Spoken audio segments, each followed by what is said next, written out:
trop direct. Dans ma l'église actuelle à Congo, l'église congolaise, ce qui c'est tout dépendait que de moi. Et c'est un gouvernement congolais a boumé l'église nion sur des réveils. Et tâtonnement et bandaki. Est-ce que le président de la République a des soins de santé? Est-ce qu'il y a des visites privées? Toi, il y a des sorties officielles pour la Matali Mboka Congo. Lelo bana tozi lokola batora ba Mike Kalamai. Tozi lokola ba Moïse Mbi. Ba gege o ba eli biso lelo. Tala lelo Mboka, résistant Mboka za. Résistant o de ko pesa ya spiritualité na bango ba sa isa wapi. Okomona Mike Kalamai kuna sex tap. Moïse Mbi sex tap. Okomona Bakenda kuna sex tap. Mukuna sex tap. Ces gens-là, il faut balouker le nzambe na solo. Bananga bu ya ide pesa comme ça on va présent va comme ya bango moko. Akoma ka ya bango moko, bango ba non, awi ko bela te azali banga, azali bende, même li bende zora rue et bukadema.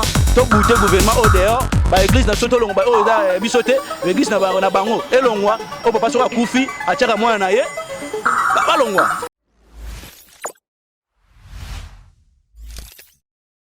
Merci Bandeko Nyonso Bozaka branché na VIP Presse Congo TV, la meilleure chaîne en ligne, l'unique chaîne émission te dispose là na Congo 100% vérité cachée, l'unique émission la rabino ba vérité, ou la rabino ma solo na temps réel ba information solo o izoleka nakati ya mboka na biso la République démocratique du Congo à travers l'Afrique, à travers le monde. Lelo tembe bino Samuel Mandomba mwana mboka oyo amesana kozala habitué na émission na biso 100% vérité cachée à Messana Koleka, où ils allaient 3e ou 4e fois ceux qui te bossent n'étaient au Lekana émission à Bisno 100% vérité cachée. Et le monde ils allaient dans deux grands sujets autour de l'Obela, dans l'Isola Tonga. L'Isola Tonga, le Lotobeta, un premier parti l'Itobé Likambouya arrivé à chef de l'État Mokonzamboka. Félix Tshisekedi Oyo Azalaki, na ba séjour na ye na mboka ya Belgique, pour place à autre salle ba so médicaux na ye, akomaki na mboka mokolo lelo.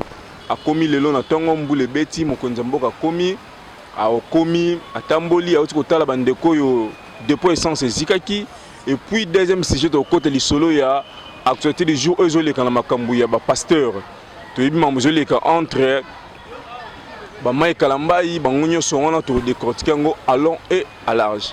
Beaucoup on toujours qu'on s'abonne à VIP Presse Congo TV online, la meilleure chaîne. Nabi ko belé branché Bobo Semlov Kolo Bolingo. Batne sur Bozé Belé, tu continues l'actualité du jour. Monsieur le journaliste Christian Zeza, général de la presse congolaise.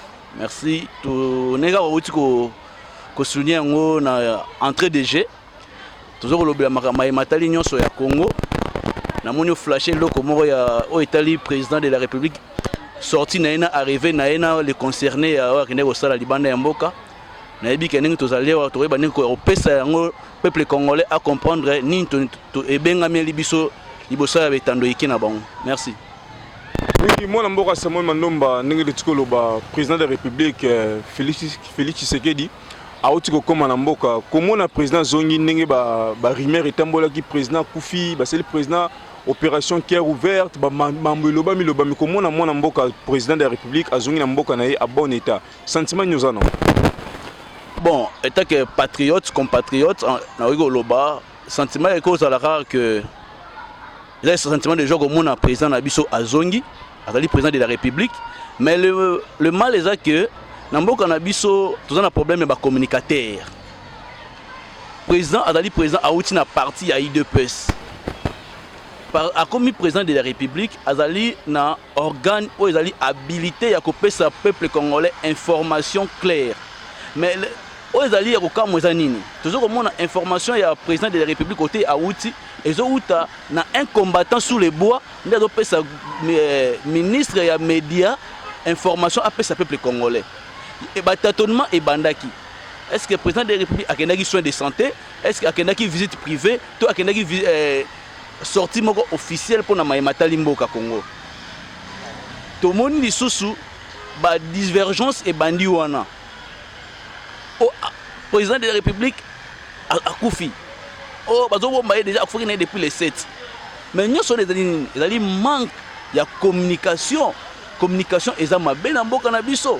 Mais Nzambe a sali grâce à ce que tout le monde a yémo na bi ke yémo nenga zana pe alobaka na ye akoleka na un jour na itando ike ayebisa biso nini oyo ezalaki sorti na ye nini oyo etrenaki batu na ba etando ike bando koloba ba ko sala débat na makambo etali bokolongono ya nzoto boye.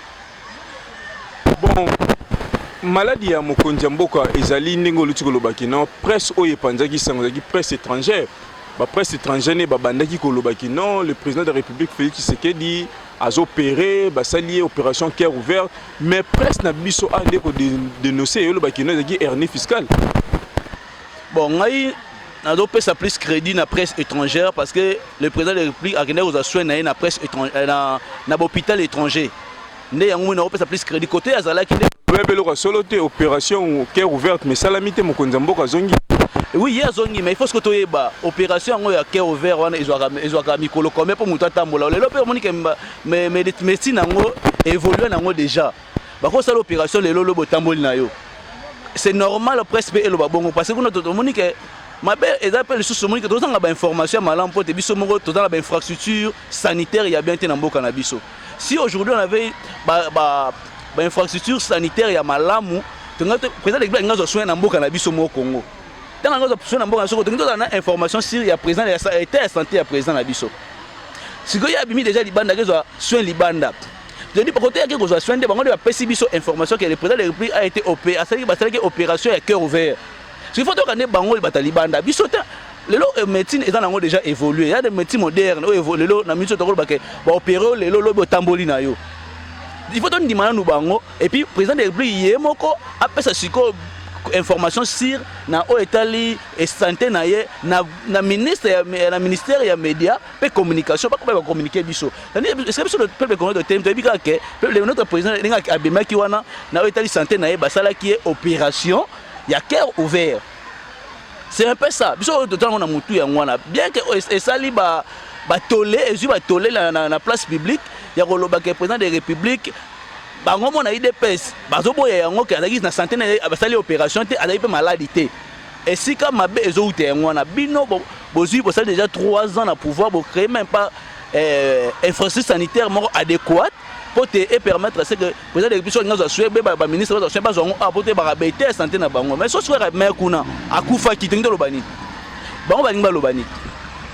Comme bazani bango bataille de peste bande ko boya information ya maladie ya président de la République ba secouer ba créer ce qui va créer ba infrastructure sanitaire ya Malawi et permettre à ce que en cas de quoi juste soin na bango awa na soin wana ko permettre à ce toute ba information sur na Italie ba état santé ba état sanitaire ya ba kamina biso ya mboka au moins to komi na ba propre to komi na difficulté ya ba information to komi na insuffisance ya ba information cause il y a manque il y a bonne gestion ya mboka res publica ndeko na ngai eza moi pasi lelo oyo komona président de République d'après il faut que non plus loin c'est un humain asa humain comme si azali humain nzoto ego déranger azana makila na mai awi kobela awi kokufa mais comme c'est le rôle nzambe nde yango tozoko boya tozana ba président ba mbenga ba CCC qu'aujourd'hui ne sont plus. Ils sont partis pour ne plus revenir RIP, retour interdit au pays. Mais pourquoi pas les commissions qui présentent des républiques comme la Babi qui a maladie, il y a des personnes comme si par exemple on présente comme Bango Moko. A comment il y a Bango Moko, non, a oui comme la tête, Azali Banga, Azali Bende, même les Bende sera rue et Boukane. Pour moi, Mboka Sama Mandumba, tout le monde Mokonza Mboka Félix Tshisekedi a Zongi, lelo déjà azo zala na conseil des ministres liboso. Tous s'attendre na nini. Na régime Félix Tshisekedi Tshilo. Bon, on a habité, si je ne m'abuse, c'est déjà au-delà de 40 quelques conseils des ministres où est Salemi. Les problèmes aujourd'hui au Congo, nous avons beaucoup plus besoin de résultats. Tout le monde continuera à faire ça, le conseil des ministres où toujours porter des résultats, et aux alatés. Les lots où il a représté conseil des ministres, c'est 50e, c'est dans les quarantaines. Mais à travers le résultat, bilan il y a des résultats où il y a PC. Tout le monde qui a lancé les gelous na 44e conseil des ministres, résultat n'a retombé dans le kinine. Oh lelo, il y a lelo pays à représenter, retombé dans le ekozalanini.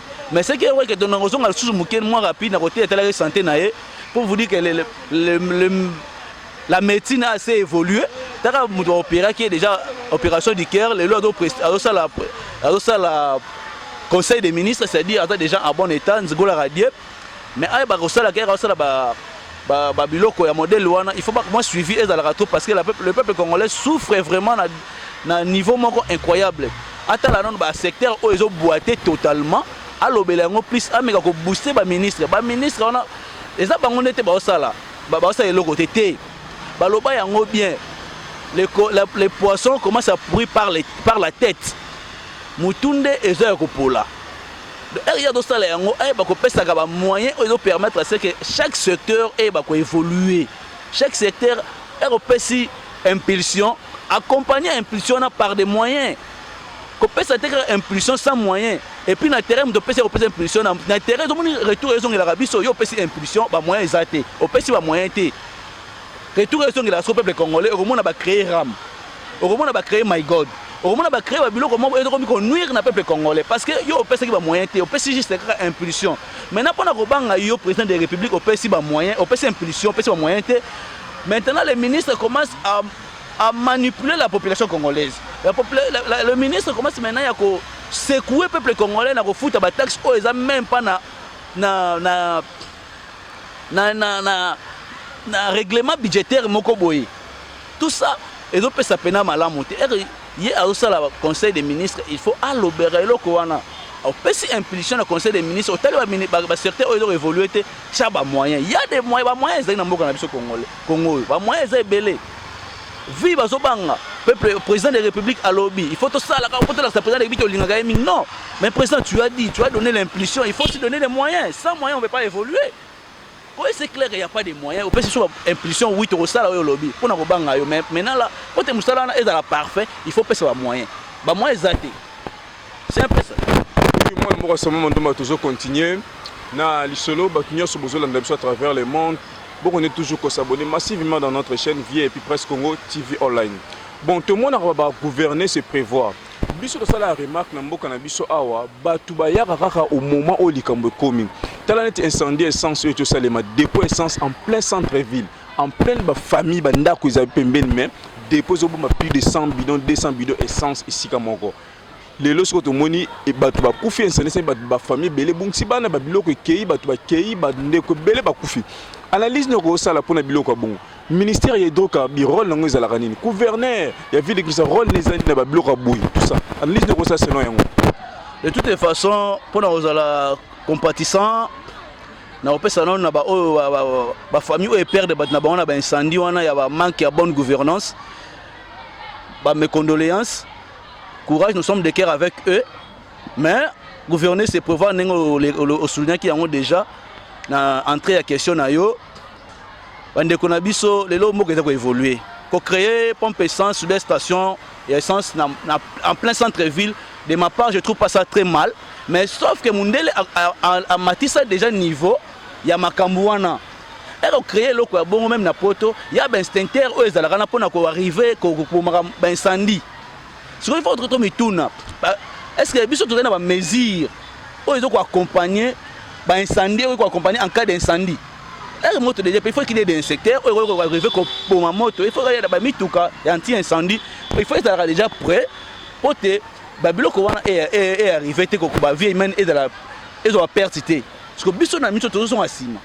Pour créer une station en plein centre-ville, mais il faut avoir des mesures d'accompagnement. Les mesures d'accompagnement, c'est que les mituka anti-incendie est dans la pembeni, les secteurs est dans la pembeni, afin qu'en cas où il est commis, on a appelé la station essence. Ok, le bateau zonga, et ça peut régénérer et moi quelque chose, recette na Nambuka na biso Congo. Et donc quand c'est quelque chose, na ville qui ça peut na Congo mobimba. Mais il faut qu'il y ait des mesures et dans la moyen pour permettre à ce que créer le quoi bongo et dans accompagner ko tchaba moyen nyonso na pembe na eloko wana en cas incendie et ba ke incendie salami to ba ko boma moto wana to ba afin que ba vie humaine et dans la détruite et se perdre facilement comme ça comme un simple bonjour le matin quelqu'un sort le midi après si bonjour et au sein de l'eau bongo gouverner c'est prévoir luka ba mesures préventives moko ya malamu et permettre à ce que bon et l'eau on est au sein pesi pe misala na peuple congolais pesi misala quand tu pesi misala ba donc faut quand même l'eau yo pesi li bango misala to créer ba mesure ba suivi pour na makambo wana et kozala malamu nga pour na ngai vraiment ko mona bandeko bazo kufa na manque ya bonne gestion ya mboka na mauvaise gouvernance ya mboka yo sala nga vraiment pasi mingi nazo ko ménager yango te nazo ko ménager vraiment yango ata mukete yo sala pasi et la sere bandeko na biso bazo gérer biso te mais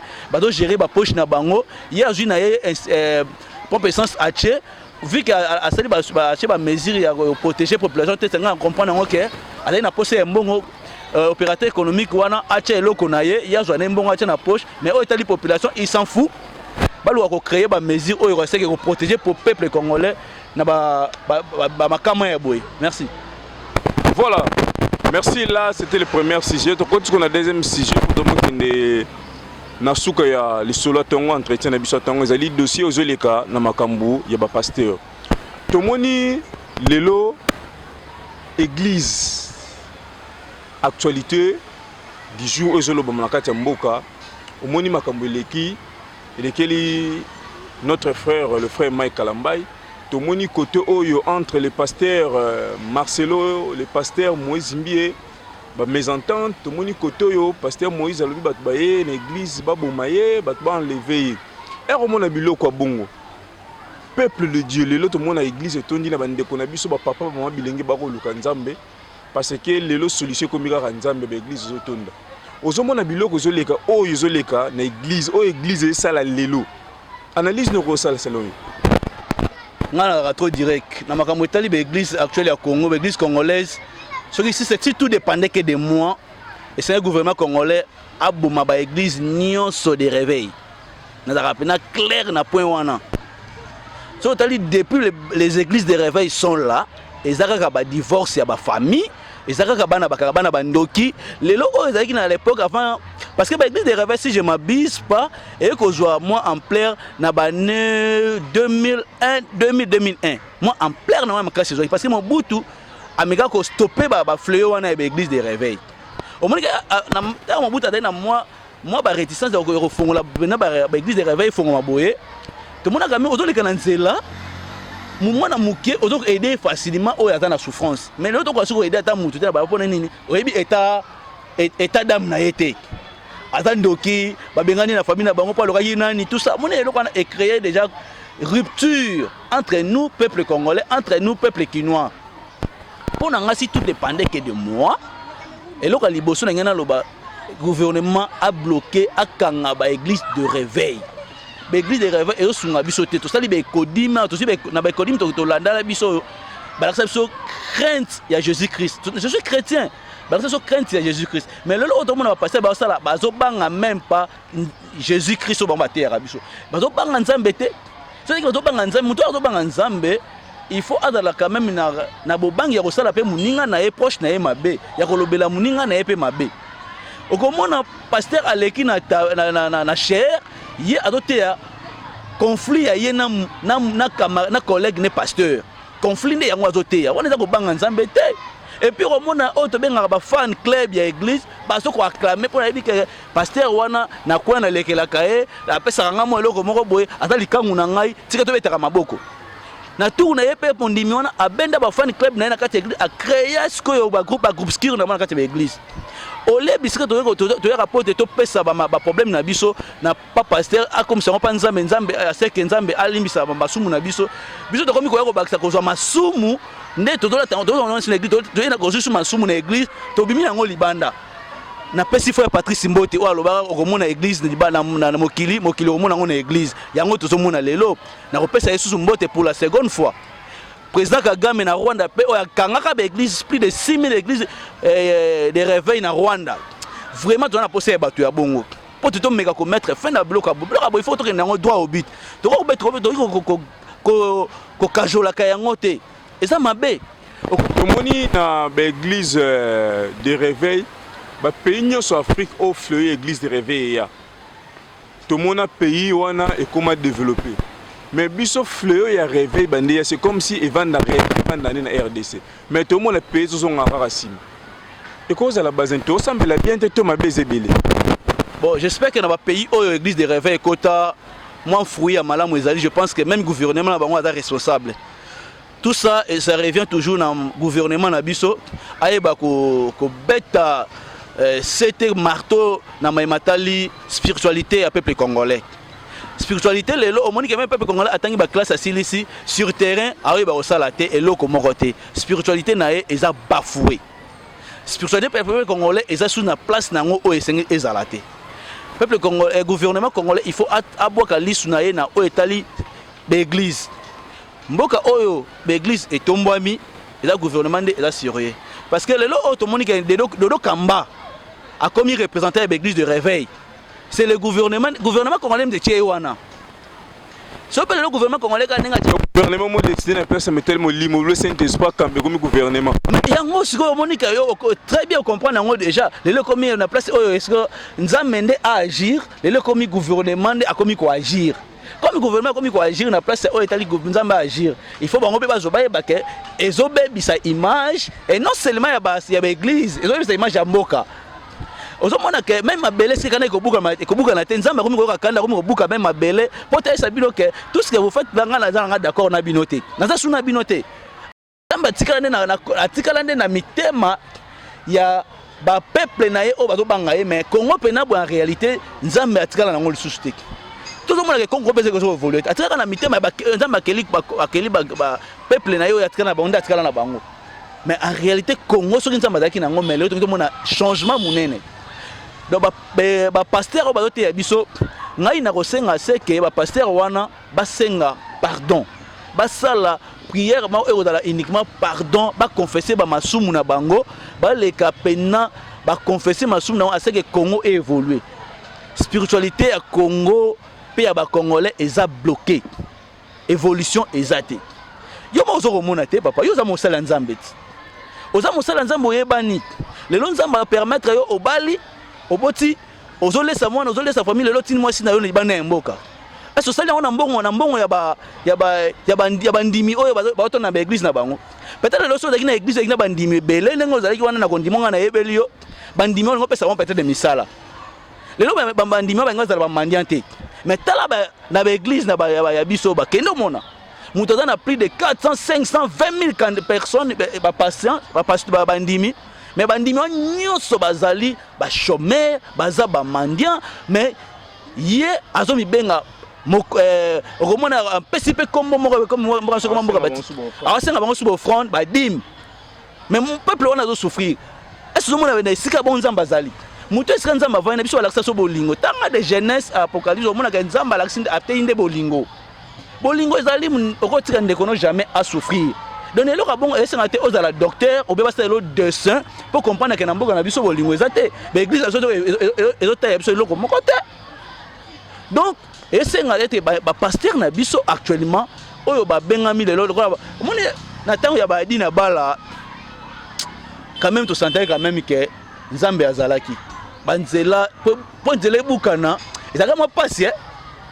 omona pa kona ba pasteur ba biso bana mike to na ekodim pasteur na miso non na miso to sambela pona mboka to bana mike ba pa kona ngine ba idina bala mais mama bengo ezalaka te ba naufrage inutile bo ezalaka te ba bloka pamba to zomona quand même nzamba ndeko yoka biso mais lelo bana tozi lokola ba tokola ba mai kala mai tozi lokola ba Moïse Mbiye ba gege ono ba yeli biso lelo tala lelo mboka résultat mboka ezala résultat otoko pesa ya spiritualité na bango ba sa ezawa okomona mai kala mai kuna sex tap Moïse Mbiye sex tap okomona bakenda kuna sex tap mukuna sex tap.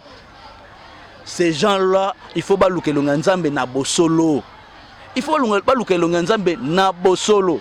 Ce qui est mboka oyo, omoni ezape bato bato conduit même gouvernance sous na ezaka bango. Le président de la République a eu pouvoir na 2019. A bengsa bango nyonso na kati na stade. Pote to tika mboka na maboka nzambe. Mboka ezape, le mboka ezape, ko sa mboka ezape. Mais on va passer bazala ki wana. Je n'ai pas besoin qu'on me fasse un dessin pour comprendre que ce pasteur-là, ça les l'autre côté. Bazoko sa biso, au ça la monde n'a pas si, on va s'engager au dim. Au sein on va pas s'engager au dim, offrande. okosala mbongo no ya pasi kaka bango wana akoluka yebi kozana mbongo no akrelo il faut tosala prière na ndako no lelo to moni molimo ya boye nyonso wana poti opesa eyalia yo tikala nzala tu vois même ça ils arrivent au niveau si on a un problème bah ils sont que le lukanzambe mais soki pasteur kaka wana a eu problème ayepa na bino bandimi na un problème ya loyer beaucoup cotiser beaucoup côté pasteur mon loyer mais yo mon ndimi zo problème à cause so ba gêner pour y trouver problème solution wana te au sali ba gêner pour matiba mangenge ngokangi bandoki ya famille banoko batata mwasi même mwana oyo bandeko bokola bandeko tinda akomi ndoki oyo tozali premier producteur ya l'église na ba pasteur mais tala niveau ya mboka ezaleli. Merci mon mboka Samuel Mandomba tokomi na suka ya émission na biso lisola tongo ya 100% vérité cachée. Un mot de la fin pour l'émission lelo.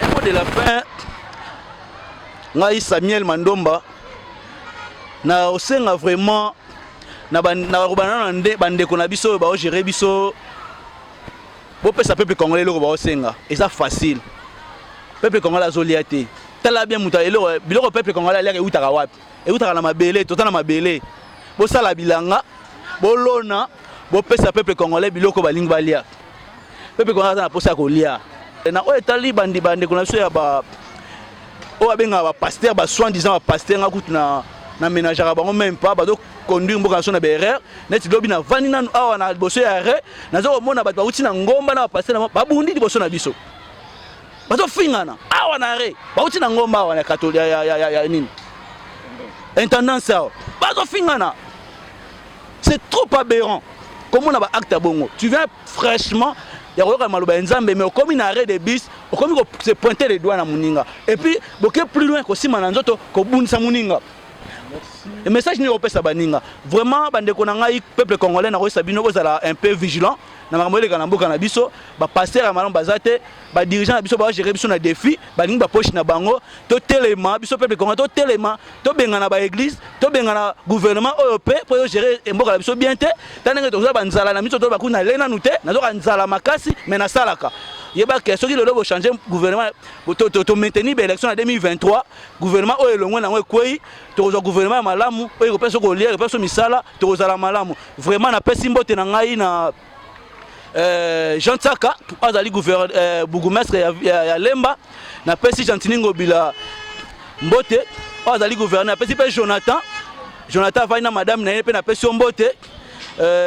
Merci madame kombo na yo na emeko bosa na nga na tika ko na ndako so na zongi o rappeler ngango na pesi pe susu mbote na président conseil local conseil jeunesse na biso communal Christa Gaga na pesi pe général de la presse yo ndoza ko sala lelo toyeba ni boye merci na ba conscience boye binga na nzela ya chaîne na biso oyo ezoko leka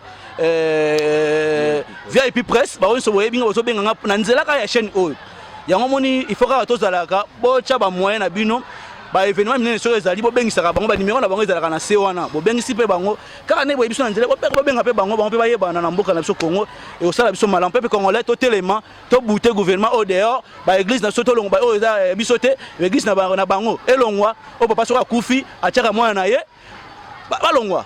Merci beaucoup pesi nombote.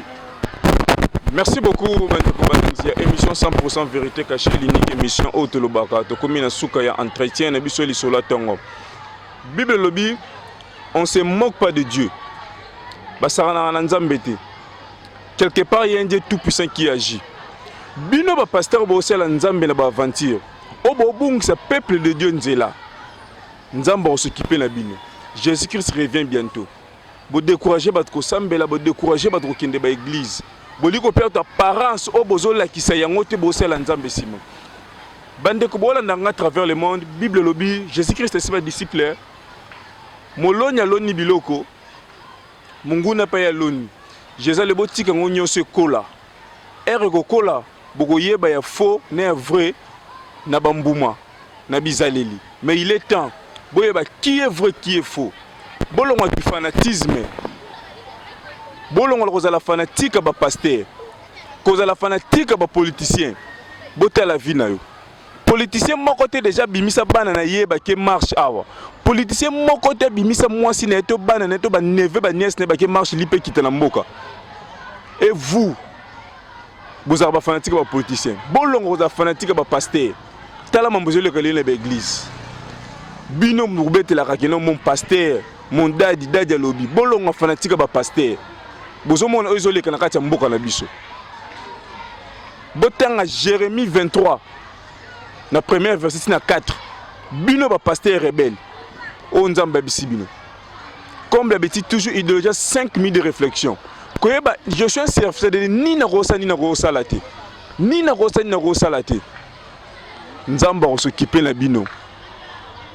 Non ça t'inquiète na église té. Je suis pas contre les pasteurs contre les églises. Na so bande ba faux pasteur, il est temps de dénoncer bino. To bombe bino be mingi. Ne touche pas mes ouins. Qui est ouin de Dieu? Merci la bande sur Bolandi Biso à travers le monde. La VIP Presse Congo TV Online, la meilleure chaîne. Bon, on est toujours qu'on s'abonne massivement. Idéologie 5 minutes de réflexion. Avant toujours qu'on sait qu'il faut réfléchir. Merci na Bobo Sem Love. Kolo Bolingo, Mouta Bolingo Belé. Bobo Sem Love. Miss Bijili Congo Motema Pembe. MM Marciano. Kenzi la télévision. Batunyon sur M. Rolanda Biso à travers le monde. Mbote na ingénieur Thierry. Bon, on est toujours pour s'abonner massivement. Tout prochainement. Soki Nzambe Azongite. Bye.